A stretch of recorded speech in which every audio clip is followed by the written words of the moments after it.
வணக்கம். வணக்கம்.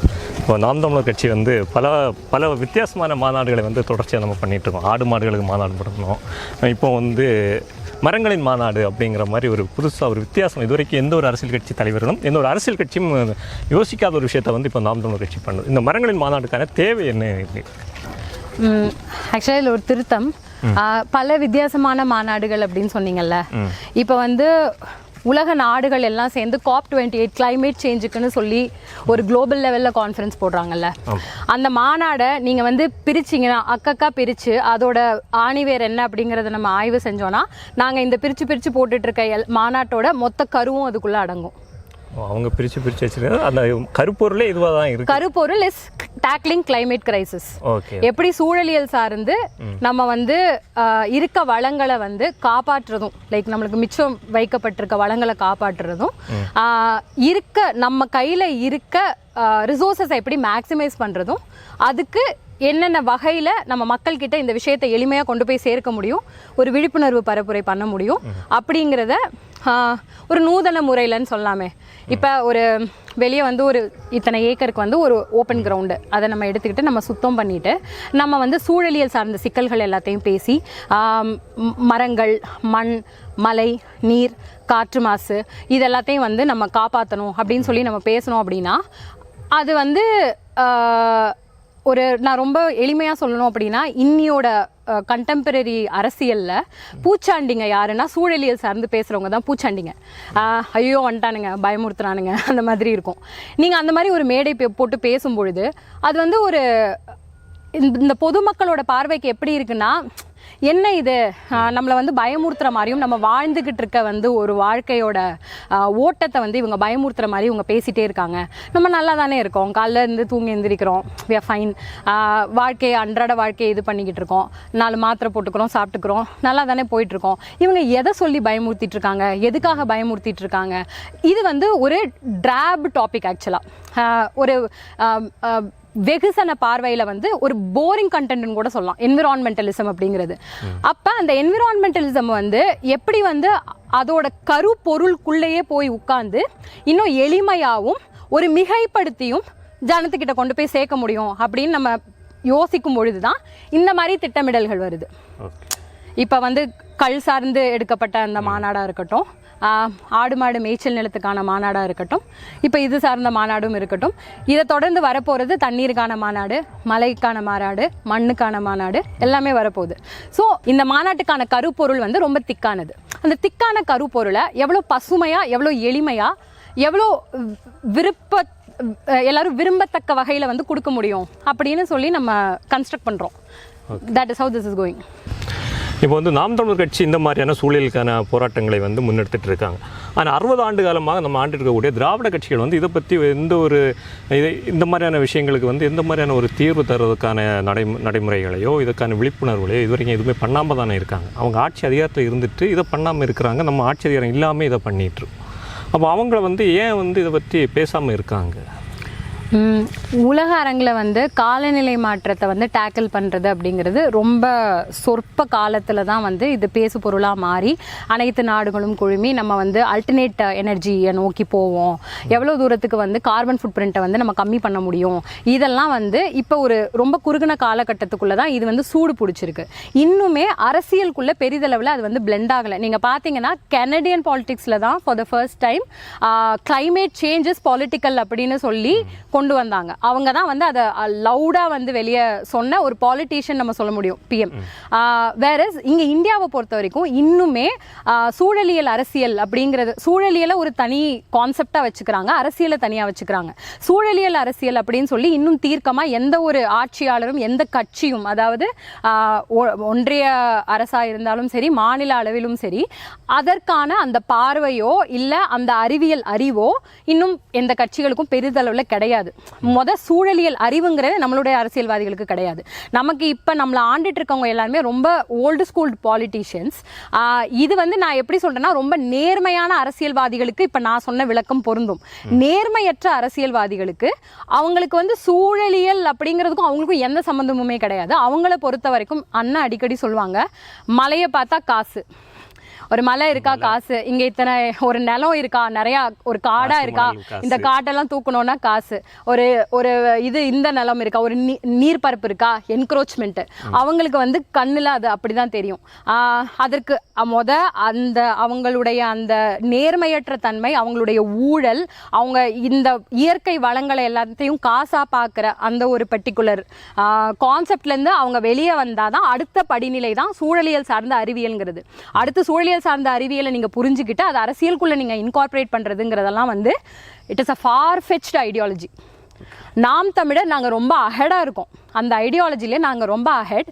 நீங்கள் எங்களோட ஹிஸ்ட்ரி எடுத்து பார்த்தீங்கன்னா தெரியும், இந்திய அளவிலேயே ஒரு அரசியல் அமைப்பில் சுற்றுச்சூழலுக்குன்னு ஒரு பாசறை அமைத்து அந்த பாசறை வந்து கம்ப்ளீட்லி கோர் என்விரான்மெண்டல் இஷ்யூஸை ஹேண்டில் பண்ணிட்டு இருக்குது. அதாவது நீர்நிலைகளை மீட்டெடுக்கிறதா இருக்கட்டும், நம்மளோட இந்த பசுமை கிரீன் ஃபோலியேஜோட அந்த பர்சன்டேஜை இன்க்ரீஸ் பண்ணுறதுக்கு தொடர்ச்சியாக மரங்கள் நடுறது, அதுக்கப்புறம் வந்து குறுங்காடுகள் அமைக்கிறது, அதுக்கப்புறம் புதர் செடிகள், பனை மரங்கள், பனை விதைகள் நடுறது, இந்த மாதிரி தொடர்ச்சியாக களத்தில் இதுக்கு போராடிட்டு இருக்கோம். அது மட்டும் இல்லாமல் நம்மளோட எக்ஸிஸ்டிங்கான வளம், அதாவது மழை, நீர், காற்று மாசு, இயற்கை வளங்களை அழிக்கக்கூடிய அரசனுடைய செயல் திட்டங்களை கண்டினியூஸாக எதிர்க்கிறது, அதற்கு சட்ட போராட்டங்கள் நடத்துறது, மக்களுடன் சேர்ந்து களத்தில் போராடுறது, இதை வந்து நாங்கள் தொடர்ச்சியாக பண்ணிட்டு இருக்கோம் கட்சி ஆரம்பித்த காலத்திலிருந்து. நம்ம சுற்றுச்சூழல் பாசறை இங்கே வந்து ஆரம்பித்து இது ரொம்ப சக்ஸஸ்ஃபுல்லாக இந்த என்விரான்மெண்டல் பாலிடிக்ஸ் மக்கள்கிட்ட ஓரளவுக்கு வெகுஜனத்துக்கிட்ட இது ஒரு பேசு பொருளாக மாறி இருக்கு. அது மட்டும் இல்லாமல் சூழலியல் சார்ந்து பேசுகிறவங்க எல்லாருமே இன்னுமே சத்தமாக அதை பேச ஆரம்பிச்சிருக்காங்கங்கும் பொழுது பிற கட்சிகள் சூழலியல் சார்ந்த அமைப்புகள் உருவாக்குறாங்க. ஆனால் அந்த அமைப்புகள் எல்லாம் டம்மியாக தான் இருக்குது. உங்களுக்கு தெரியும், டிஎம்கேல ஒரு சூழலியல் அமைப்பு இருக்குது, அதுக்கு ஒரு செயலாளர் தலைவர்லாம் இருக்காங்க. அவங்க என்ன பண்ணுறாங்கன்னு நமக்கு தெரியாது. ஆமாம், மையம்ல அனௌன்ஸ் பண்ணாங்க. ஈவன் டிடிவி தினகரன் அவரோட கட்சியில் கூட அனௌன்ஸ் பண்ணியிருந்தாங்க. எனக்கு விஜய் பற்றி தெரியல. இது மாதிரி எல்லா கட்சியிலையுமே வந்து ஒரு சூழலியல் அமைப்புன்னு அதுக்கு 4 போஸ்டிங்லாம் போட்டு அனௌன்ஸ் பண்ணாங்க. ஆனால் அவங்க என்ன பண்ணுறாங்கன்னு நமக்கு தெரியாது. வேற இங்கே நம்மளோட இதே வேறு, அலைன்மெண்ட்டே வேறு. பேசிக்காக இங்கே சுற்றுச்சூழல் பாசறைக்குள்ளே இருக்க பொறுப்பாளர்கள் எல்லாருமே யாருன்னா குவாலிஃபைடு. நான் ஒரு என்விரான்மெண்டல் பயோடெக்னாலஜிஸ்ட் செயலாளர், என்னோட துணை செயலாளர் ஒரு பயோடெக்னாலஜிஸ்ட், எங்களோட தலைவரும் துணை தலைவரும் சூழலியல் செயற்பாட்டாளர்கள் களத்தில். அதாவது எங்கள் தலைவர் வந்து மரம் மாசிலாமணி ஐயான்னு சொல்லிட்டு நம்மாழ்வார் ஐயாவோட டிசைப்பிள். அவர் வந்து உத்தரமேரூரில் ஒரு அக்ரோ ஃபாரஸ்ட் வச்சுருக்காரு. அவருடைய கோர் அஜெண்டாவே வந்து மரங்கள் நடுறது, மரங்கள் வளர்க்கிறது, குழந்தைகளுக்கு வந்து கண்டினியூஸாக இதை பற்றின விழிப்புணர்வு பரப்புரைகள் பண்ணுறது, புதர்களோட, காடுகளோட, மலைக்காடுகளோட மகிமை என்ன, அதுக்கப்புறம் காடுகளோட மகிமை என்ன, இது சிறு சிறு புதர், இந்த மாதிரி ஹர்ப்ஸ், ஷ்ரப்ஸ், இவற்றோட மகிமை என்ன, இந்த மாதிரி விஷயங்களை வந்து ஒர்க் ஷாப்ஸ் வழியாக குழந்தைங்களுக்கு வந்து கடத்துறது. இது அவர் துணைத் தலைவர் காசிராமன் ஐயான்னு சொல்லிட்டு அவங்க வந்து நாகப்பட்டினம் பகுதியில் வந்து அவங்க ஒரு காடு அமைச்சு அந்த காட்டில் அவங்க வந்து அந்த காடு அவங்களே உருவாக்கியிருக்காங்க. ஆமாம். அண்ட் அந்த இடத்துல உள்ள நீர்நிலைகளை பராமரிக்கிறது, கிட்டத்தட்ட 18 குடிநீர் கிணறுகளை அவர் புனரமைச்சிருக்காரு. அந்த ஊர் மக்களுக்கு இலவச குடிநீர் வழங்கிட்டு இருக்காரு. இதெல்லாம் யாருன்னா நாம் தமிழர் கட்சியோட சுற்றுச்சூழல் பாசறையினுடைய முக்கிய பொறுப்பாளர்கள். நான் வந்து என்விரான்மெண்டல் பயோடெக்னாலஜிஸ்ட். நான் இப்போ முனைவர் பட்டம் வாங்குறதை நோக்கி போயிட்டு இருக்கேன் என்விரான்மெண்டல் மைக்ரோபயாலஜியில். ஸோ திஸ் இஸ் ஹவு இந்த டீம் சும்மா ஃபார்ம் பண்ணதில்லை. It's not a political team. Basically நீங்கள் ஒரு இயக்க மனநிலை கொண்ட ஒரு கூட்டம்னு கூட சொல்லலாம். முழுக்க உருவாக்கப்பட்ட ஒரு டீமாக இருக்கீங்க. இப்போ இதை பற்றி பேசிகிட்டு இருக்கோம் வந்து இந்த சுற்றுச்சூழல் குறித்து வந்து இந்த அரசுக்கு வந்து பொதுவான விழிப்புணர்வு இல்லை, அந்த மாதிரி ஒரு விஷயத்த சொல்லியிருந்தீங்க. கனடாவில் தான் வந்து இப்போ வந்து முதல்ல எடுத்து பண்ணுறாங்க அப்படி ஒரு விஷயம். இப்போ வந்து நம்ம இந்தியாவை பொறுத்த வரைக்கும் இல்லைன்னா தமிழ்நாட்டை எடுத்து பார்த்தாச்சுன்னா மக்களை வந்து பலதரப்பட்ட ஒரு விஷயங்களுக்காக வந்து போராடிட்டு தான் இருக்காங்க. இப்போ வந்து கனிம வள பிரச்சனையை வந்து நாம் தமிழர் கட்சி கையில் எடுத்தாலும் நாம் தமிழர் கட்சியை கடந்து அதன் மூலமாக ஒரு விழிப்புணர்வு பெற்று மக்களும் வந்து இன்னைக்கு வந்து ஒரு போராடக்கூடிய ஒரு நிலையில தான் இருக்காங்க. இந்த சுற்றுச்சூழல், உலக வெப்பமயமாதல் இதெல்லாம் பற்றி பேசியிருந்தீங்க. இது பற்றி நம்முடைய மக்களுக்கு வந்து ஒரு அடிப்படை விழிப்புணர்வு இல்லாமல் இருப்பதற்கான காரணம் என்ன? நம்ம மக்களை பொறுத்த வரைக்கும் ஈவன் இப்போ வளச்சுரண்டலை எதிர்த்து போராடிக்கிட்டு இருக்க மக்கள் வந்து அந்தந்த இடத்துல அவங்களுக்குரிய நிலப்பரப்பு, அவங்களுடைய வேளாண் நிலமாக இருக்கட்டும், அவங்க பல ஆண்டுகளாக வந்து குடியிருந்த ஒரு பகுதியாக இருக்கட்டும், அங்கே ஒரு நீர்நிலை அவங்க பயன்படுத்திட்டு இருப்பாங்க. அந்த நீர்நிலை வந்து ஆக்கிரமிக்கப்பட போகுது, இல்லை வந்து நாங்கள் இந்த இடத்துல கிரவுண்ட் வாட்டர் வந்து எங்களுக்கு பொல்யூட் ஆகிடுச்சு, இந்த இடத்துல எங்களுக்கு காற்று வந்து மாசாயிடுச்சு, அந்த இடத்துல உள்ள சிக்கல்களை அவங்க வந்து புரிஞ்சுக்கிட்டு அது அவங்களோட வாழ்வாதாரமாக அவங்க எடுத்துக்கிட்டு களத்தில் போய் எங்களுக்கு இந்த இடத்த வந்து நீங்கள் தகவமைச்சு கொடுக்கணும், இல்லை இந்த இடத்த விட்டுருங்க, இந்த இடத்த தொந்தரவு பண்ணாதீங்கன்னு கேட்குற இடத்துக்கு அவங்க வர்றாங்க. ஆனால் இன்னும் சூழலியல் சார்ந்து அனைத்து படிநிலைகளிலும் இருக்க சிக்கல்களை வந்து அவங்களால வந்து பொருத்தி பார்க்க முடியுமா அப்படின்னா அதற்கான அறிவு இல்லை. லைக் அதற்கான அந்த சிந்தனை போக்கு வந்து மக்களுக்கு வந்து இன்னும் வரலை. ஏன் அப்படின்னா நான் என்னோட பார்வையில் அவங்களுக்கு நிறைய டைவர்ஷன்ஸ் இருக்குது அப்படின்னு நான் பார்ப்பேன். ஒன்று வந்து அந்த பிலோ வறுமை கோட்டுக்கு கீழே இருக்க மக்களை வந்து இந்த இலவசங்கள், இந்த டாஸ்மாக், இந்த மாதிரி அவங்களோட அன்றாட வாழ்வியலுக்கே அவங்களுக்கு ஓட்டமாக இருக்குது. இந்த பக்கமும் அந்த பக்கமும் போயிட்டு ஓடிக்கிட்டு அவங்க ஒரு 3 வேளை சாப்பாடு நிம்மதியாக சாப்பிட்டு ஒரு நல்ல வீட்டில் வந்து குடியிருக்கிறது அவங்களுக்கு அந்த சிந்தனையை மீறி அவங்களால பண்ண முடியாது. நம்ம ஒரு இடங்கள்லாம் வந்து கூட்டங்களுக்கு போகும்போது ஒரு சின்ன தெருவுக்குள்ளே நமக்கு வந்து மேடை போட்டு கொடுப்பாங்க. மேடையில் வந்து நம்ம என்னென்னமோ பேசிகிட்டு இருப்போம், உலக அரசியல் பேசிகிட்டு இருப்போம். இப்போ சொல்ல போனால் இந்த மரங்களின் மாநாடு மாதிரி ஏன் வந்து மரங்களை வந்து நம்ம இந்த 33% மேலே நம்ம ஏன் வந்து நம்மளோட பசுமை நிழல் மரங்களை வந்து நம்ம வந்து வளர்க்கணும் அப்படி சொல்லி நம்ம பேசிகிட்டு இருப்போம். பக்கத்தில் ஒரு வீடு இருக்கும். அந்த வீடு பார்த்தீங்கன்னா ஒரு 8க்கு 8 இதுக்குள்ளே இருக்கும். அந்த வீடு நம்ம சேர் போட்டு உட்காந்துருப்போம். நான் பார்த்துருக்கேன். பக்கத்தில் ஒரு வீடு, அந்த 8க்கு 8க்குள்ளேயே அவங்க சமைக்கிற இடம் இருக்கும், அவங்க தூங்குற இடம் இருக்கும், அவங்களோட எல்லாமே இருக்கும். வாசலில் ஒரு வாக்கியா மாதிரி ஓடும். அதில் வந்து அவங்க சோறு களைஞ்சிட்டு இருப்பாங்க. அவங்க சோறு களைஞ்சிட்டே நம்ம பேசுகிறத கேட்டுட்டு இருப்பாங்க. இந்த அரசியல் அவங்களுக்கு புரியாதுங்கிறது எனக்கு அந்த இடத்துல பார்க்கும்போது எனக்கு தெரியும். அவங்களுக்கு வந்து இப்போ இதை நான் புரிஞ்சுக்கிறேன்னா நான் ப்ரிவிலேஜ்டு இடத்துல இருக்கிறனால இதற்கான அனுபவமும் இதுக்கான ஒரு அறிவும் எனக்கு புகுத்தப்பட்டது. அந்த ப்ரிவிலேஜ் எனக்கு கிடைச்சது. என்னால் அதை உள்வாங்கிட்டு பேச முடியுது. ஆனால் அவங்களுக்கு அது கிடையாது.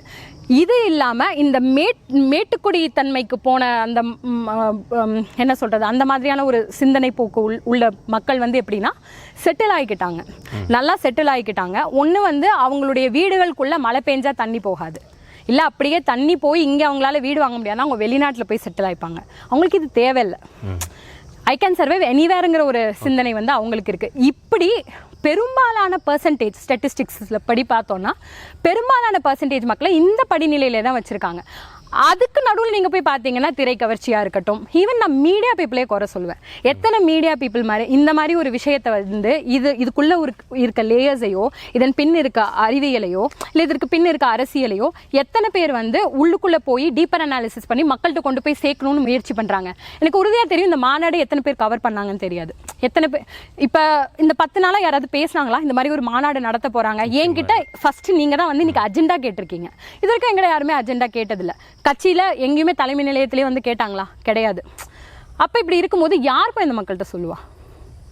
பல டைவர்ஷன்ஸ், லைக் நான் ரொம்ப சொற்பம் சொல்லியிருக்கேன், பல டைவர்ஷன்ஸ். ஓகே, மக்களை வந்து இந்த பிரச்சனைகள்லேருந்தெல்லாம் அந்த அரசும் வந்து இந்த மீடியா, குறிப்பாக மீடியாவை சொல்கிறீங்க, எல்லாரும் வந்து திசை திருப்பி வச்சுருக்காங்க. அதனால தான் ஒரு விழிப்புணர்வு இல்லை அப்படின்னு சொல்கிறாங்க. சரி, ஓகே, நம்மளுடைய முன்னேற்பாடுகள் வந்து மக்களுக்கு ஒரு விழிப்புணர்வு ஏற்படுத்தக்கூடியதாக நிச்சயமாக இருக்குது. ஓகே, இப்போ வந்து இந்த அரங்குக்குள்ளே வந்தாலே நமக்கு தெரியுது, சுற்றி மரங்களில் வந்து இந்த மாதிரி பானைகள் எல்லாம் கட்டி வச்சுருக்கீங்க. அதுக்கான காரணம் என்ன? எதுக்காக அப்படி வச்சுருக்கீங்க? இது குருவிகள் வரக்கூடிய பானைகள். குருவிகள் வந்து இந்த பானைகளில் தங்குவாங்க. சிட்டுக்குருவி, சிறிய குருவிகளும் இதுக்குள்ளே கொஞ்சம் வைக்கோல் வச்சு நம்ம வச்சுட்டோம் அப்படின்னா இது ஒரு விழிப்புணர்வு. இப்போ நீங்கள் கேட்டிங்களே இந்த பானை எதுக்கு கட்டுறீங்க அப்படின்னு சொல்லி, இதில் கூட ஒரு சில பானைகள்லாம் நம்ம ஹைட்டு கம்மியாக கட்டிக்கலாம். ஆக்சுவலி இன்னும் கொஞ்சம் மேலே கட்டணும். மேலே நல்லா கட்டணும் அப்படின்னா உள்ளே வைக்கோல் வச்சுட்டோம் அப்படின்னா அவங்க வந்து குடியிருப்பாங்க. அவங்களுக்கு அது ஒரு பாதுகாப்பான ஒரு இடத்த கொடுக்கும். அதாவது பாம்புகள்கிட்ட இருந்தும் பெரிய பறவைகள்கிட்ட இருந்தும் இப்போ குஞ்செல்லாம் பொறிக்கிறாங்க அப்படின்னா உள்ளே வந்து இது பண்ணிப்பாங்க. ஸோ இது கட்டியிருக்கோம். அது இல்லாமல் வந்து இப்போ நீங்கள் பார்த்தீங்கன்னா இந்த இயற்கை சார்ந்து ஆய்வறிஞர்கள், சூழலியல் சார்ந்து செயல்படுறவங்க, சூழலியல் சார்ந்து எழுத்தாளர்கள், அது மட்டும் இல்லாமல் இப்போ அரசியல் தலைவர்கள் அண்ணன் போன்று, தலைவர் பிரபாகரன் போன்று இயற்கை சார்ந்து என்னெல்லாம் வந்து மக்களுக்கு விழிப்புணர்வு பரப்புரை பண்ணாங்களோ அது சார்ந்த வாசகங்கள் பொறித்த இந்த பதாகைகள் 2 பக்கமும் வச்சுருக்கோம். இந்த பதாகைகள் கூட துணியில் பண்ணியிருக்கோம். அதாவது இது வந்து இட்ஸ் அ கோ கிரீன் இந்த இவெண்ட்டு கயிறெல்லாம் சணல்ல இருக்கும். இது பானை கட்டியிருக்கிறது கூட இந்த ரப்பர் ரீயூஸ்டு சைக்கிள் டயர் இருக்குல்ல, அதில் தான். புதுசாக நம்ம எதுவுமே வாங்கலை, எல்லாமே மேக்ஸிமம் ரீசைக்கிள்டு ப்ராடக்ட்ஸில் தான் பயன்படுத்தியிருக்கோம். இது எல்லாமே துணி. இது வந்து இந்த துணிகளை வந்து நீங்கள் வேறு மாதிரி எப்படியாவது பயன்படுத்திக்கலாம். இது வந்து நீங்கள் துவைக்கலாம், நீங்கள் எதுக்காவது விரிச்சிக்கலாம், எதுக்காவது நீங்கள் வேறு ஏதாவது பண்ணிக்கலாம். இல்லை இதையே நீங்கள் வேறு கட் பண்ணிவிட்டு அந்த வாசகங்களை மட்டும் எங்கேயாவது யூஸ் பண்ண அப்படி கூட நீங்கள் பண்ணிக்கலாம். இது நம்மளோட ஜென்ரல் வினைல் இது கிடையாது. இந்த காட்டு பகுதிக்கு உள்ள நெகிழியற்ற மரங்களின் மாநாடுன்னு தான் நேற்று அந்த சுற்றறிக்கை விட்டுருக்கோம். இது வந்து நெகிழிகளற்ற மரங்களின் மாநாடு. முடிஞ்ச அளவுக்கு பாலித்தீன், பாலிமர் மெட்டீரியல்ஸை வந்து கம்மி பண்ணியிருக்கோம். எவ்வளோ கம்மி பண்ண முடியுமோ அப்படியே நம்மளால் அதை அச்சீவ் பண்ண முடியாத இடங்கள்ல ரீசைக்கிள்டு ப்ராடக்ட்ஸ்க்கு போயிருக்கும். அதாவது தூக்கி எறியப்பட்ட குப்பை பொருட்களை கொண்டு வந்து அதை எப்படி பயன்பாட்டுக்கு எடுத்துட்டு வர முடியும் அப்படின்னு சொல்லி பண்ணியிருக்கோம். முக்கால்வாசி இட்ஸ் கோ கிரீன் இது. ஓகே, இந்த மே 18 மாநாட்டிலே வந்து அந்த பொதுமக்கள் வந்து தண்ணி குடிக்கிறதுக்காக ஒரு வித்தியாசமான ஒரு முயற்சி பண்ணியிருந்தீங்க. அதே மாதிரி இந்த மாநாட்டுக்கு ஏதாவது வித்தியாசமாக ட்ரை பண்ணியிருக்கீங்க? இப்போ நான் சொன்னதே நெகிழியற்ற அதாவது நீங்கள் வந்து ஒரு 2000-3000 பேருக்கு மேலே போயிட்டால் 2000-3000 பேரில் இப்போ பொதுவாகவே நீங்கள் மற்ற அரசியல் கட்சிகள் நடத்துகிற ஒரு சின்ன கான்ஃபரன்ஸ்க்கு நீங்கள் போனீங்கன்னா கூட பாட்டில்ஸில் இது பண்ணுறது, பேக்டு ஃபுட்டு, இந்த மாதிரி விஷயங்கள் நீங்கள் நிறையா பார்க்கலாம். வேறு ஆப்ஷன் இல்லாமல் கொண்டு வந்துட்டாங்க. என்னென்னா விலை கம்மி, ஒரு சின்ன பாட்டில் தண்ணியை வாங்கி கொடுத்துட்டா விலை கம்மி. அதே நீங்கள் வந்து ஒரு இப்போ இந்த மண்பானை இப்போ நீங்கள் பார்த்தீங்க, நான் ரொம்ப நேரம் ஆர்கியூ பண்ணிட்டு இருந்தேன், டேப் வச்சு எனக்கு மண்பானை வேணும்னு கேட்டுட்டு இருந்தேன். கிடைச்சா வாங்கிட்டு வந்து அந்த மாதிரி நாங்கள் ரீசைக்கிள் பண்ணுறோம். அங்கங்கே வாங்கி வச்சுருக்கோம் மாநாடுகளுக்கு பயன்படுத்துறது. இப்போ ஒரு முறை வாங்குவோம், இப்போ ஒரு 20 பானை வாங்கிட்டோம்னா அதே இடத்துல திருப்பி மாநாடு நடக்கும்போது தண்ணி நம்ம வந்து அதில் ஃபில் பண்ணிக்கிட்டு அதுலேருந்து தண்ணி எடுத்து கொடுப்போம். பாட்டில்ஸ் பயன்படுத்த மாட்டோம். அதாவது இந்த ஒரு முறை மட்டுமே பயன்படுத்தக்கூடிய நெகிழி அப்படிங்கிறது தான் நம்மளுடைய இம்மீடியட் ஆபத்து. அதாவது எந்த அளவுக்கு நீர் மாசுபட்டிருக்கு, எந்த அளவுக்கு காற்று மாசுன்னு நம்ம சொல்லிட்டு இருக்கோமோ அதுக்கு ஈக்குவேலண்டா இந்த தண்ணி போத்தல்கள் இருக்குல்ல. இப்போ அந்த சிங்கிள் யூஸ் பிளாஸ்டிக் அப்படிங்கிறது வந்து நம்மளோட இந்த என்விரான்மெண்டல் சேஞ்சஸ்க்கு ரொம்ப வந்து இட் இஸ் ப்ரோன். அதாவது ரொம்ப சூடாக இருந்தாலும் சரி, ரொம்ப குளிராக இருந்தாலும் சரி, இந்த மாதிரி அல்டர்னேட் டெம்பரேச்சர் வரும் பொழுது அந்த பிளாஸ்டிக் வந்து மைக்ரோ பிளாஸ்டிக்காக டிஸ்இன்டெகிரேட் ஆகி உங்களோட தண்ணியிலையோ உணவுப் பொருளையோ கலக்கும். இப்போ நீங்கள் ரீசெண்டாக நிறைய இது பார்த்துருக்க முடியும். தாயோட பிளசண்டா இருக்குல்ல, குழந்தைக்கு போகிற அந்த பிளசண்டால வந்து மைக்ரோ பிளாஸ்டிக், தொப்புள் கொடியில் வந்து மைக்ரோ பிளாஸ்டிக்ஸ் இருக்கு அப்படிங்கிறத நீங்கள் பார்த்துருக்க முடியும். லங்ஸில் இருக்குன்னு சொல்லி நீங்கள் ரீசன்ட் ஸ்டடீஸில் பார்த்துருக்க முடியும். ஸோ இந்த கான்செப்ட்ஸ் எல்லாமே நம்மளோட இந்த சிங்கிள் யூஸ் பிளாஸ்டிக்ஸோட பயன்பாட்டு அதிகரிப்புனால தான். ஸோ அந்த ஒரு முறை மட்டுமே பயன்படுத்தக்கூடிய நெகிழி வந்து இப்போ எனக்கெலாம் வந்து தொட்ட ஆபத்து மாதிரி நான் பார்ப்பேன். அதை என் வாழ்க்கையில் எங்கெல்லாம் அதை ஒழிக்கணும்னு சொல்லி நான் பார்த்துட்டே இருப்பேன். அந்த மாதிரி விஷயத்தை பற்றி இந்த கட்சிக்கு புரிதல் ரொம்ப அதிகம். அதை தான் நாங்கள் திருப்பி மீண்டுமே கடத்திட்டு இருப்போம். இப்போ இங்கே வந்து இவங்க வந்து தண்ணீர் வச்சுருக்காங்க. இந்த காட்டில் வந்து இங்கே நிலத்தடி நீர்லேருந்து அரசு தர்ற அந்த தண்ணியை வந்து அவங்க ஒரு சுத்திகரிப்பு பண்ணி அதையே தான் குடிக்கிறாங்க. அது அவங்களுக்கு ஓகேவாக இருக்குது. அந்த தண்ணியை தான் நம்ம இப்போ பானைகளில் பேரல்ஸில் வச்சு தண்ணீராக ப்ரொவைட் பண்ண போகிறோம். உள்ளுக்குள்ளே எதுவுமே நெகிழி சார்ந்த, அதாவது ஈவன் இந்த ஸ்நாக்ஸ் பொட்டலம் அந்த மாதிரி விஷயங்கள் கூட இப்போ காட்டுக்குள்ளே நம்ம இங்கே அலோவ் பண்ண போகிறதில்ல. நம்ம வந்து வெளியே ஸ்டால்ஸ் போட்டு உணவு வேணும்னா அவங்க அங்கே சாப்பிட்டுட்டு அங்கேருந்து அதுக்கப்புறம் உள்ளே வந்துக்கலாம். அந்த மாதிரி இங்கே நம்ம உள்ளே வந்து சில உணவுப் பொருட்கள் கொடுக்க போகிறோம் இந்த மாநாட்டுக்குள்ளே. சுகர் கேன் பகாஸ் இருக்குல்ல, அதாவது கரும்பினால் செஞ்ச கம்போஸ்டபிள் கப்ஸு, இந்த தொன்னம், அதில் வந்து பானகம், சுண்டல், கட் ஃப்ரூட்ஸ் அதில் தான் கொடுக்க போகிறோம். கொடுத்துட்டு அதை நம்ம கலெக்ட் பண்ணி நம்ம ரீசைக்கிளுக்கு அனுப்பிடுவோம்.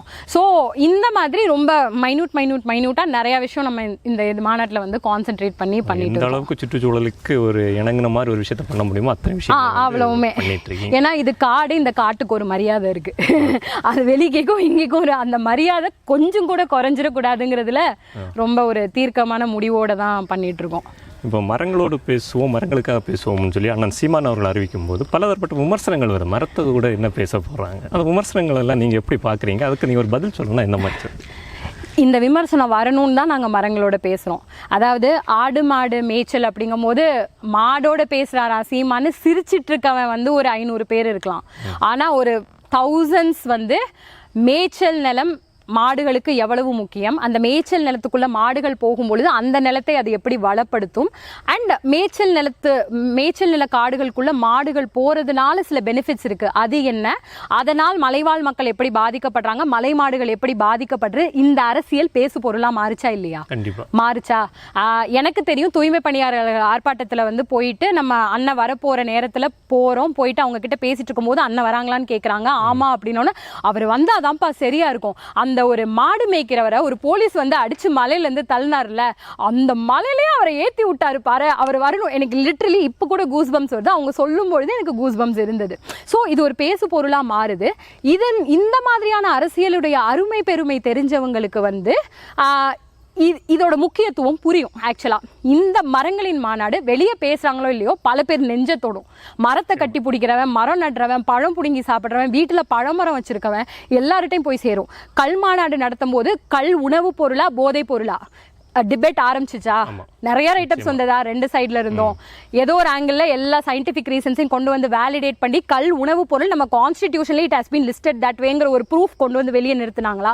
அவ்வளவுதான். மது ஒழிப்புக்கு ஒரு அல்டர்னேட்டிவ் வச்சுட்டோமா? அதுல மேய்ச்சல் நிலம் பண்ணும்போது மேய்ச்சல் நிலம் சார்ந்த மக்கள் கிட்ட அது போய் சேர்ந்ததா? அவங்களோட வாழ்வாதாரத்தை மேம்படுத்துறதுக்கான ஒரு தீர்வு அந்த இடத்துல வச்சோமா? இந்த மாநாட்டுக்குள்ள பல சூழலியலுக்கான தீர்வு, சூழலியல் சார்ந்த சிக்கல்களுக்கான தீர்வு இந்த மாநாடு வழியா போகும்.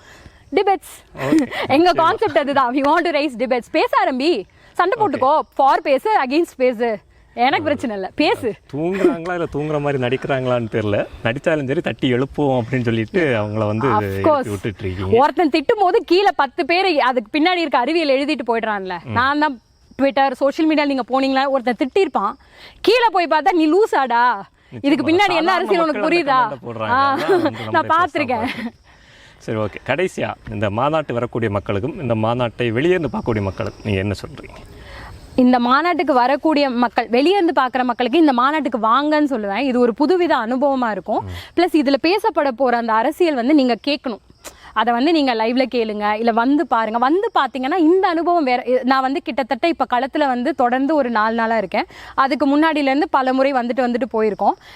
எந்த மாநாட்டோட இந்த ப்ரிப்பரேஷனையும் நான் வந்து இந்த அளவுக்கு என்ஜாய் பண்ணதில்லை. இட் இஸ் லைக் விருப்பப்பட்ட ஒரு பிளேஸ். ஆமா, இந்த ஒரு அரசியல் செய்யறதுக்காகத்தான் இந்த காலத்துல இருக்கும். இந்த என் பிறவி பயணம் அந்த மாதிரி தான் நான் சுத்திட்டு இருக்கேன். நான் என்ன சொல்லுவேன், வந்து அதை பாருங்க. இந்த சூழல்ல வந்து உட்கார்ந்து இந்த அரசியலை கேட்கும் பொழுது இந்த அரசியலோட வலிமை, இந்த அரசியல் எதுக்கு, இந்த அரசியல் தான் அடுத்த தலைமுறைக்கு நீங்க விட்டு செல்ல போக போற அரசியல் ரொம்ப முக்கியம். அதாவது நீங்க இன்னைக்கு இருக்கலாம், நாளைக்கு போயிடலாம், உங்களுக்கு இது பெரிய முக்கியமான இதா இருக்கு. பட் நீங்க உங்க ஜெனரேஷன்ஸ் நல்லா வாழணுங்கிற எண்ணம் எவனுக்குமே இல்லாம யாருமே இருக்க மாட்டாங்க.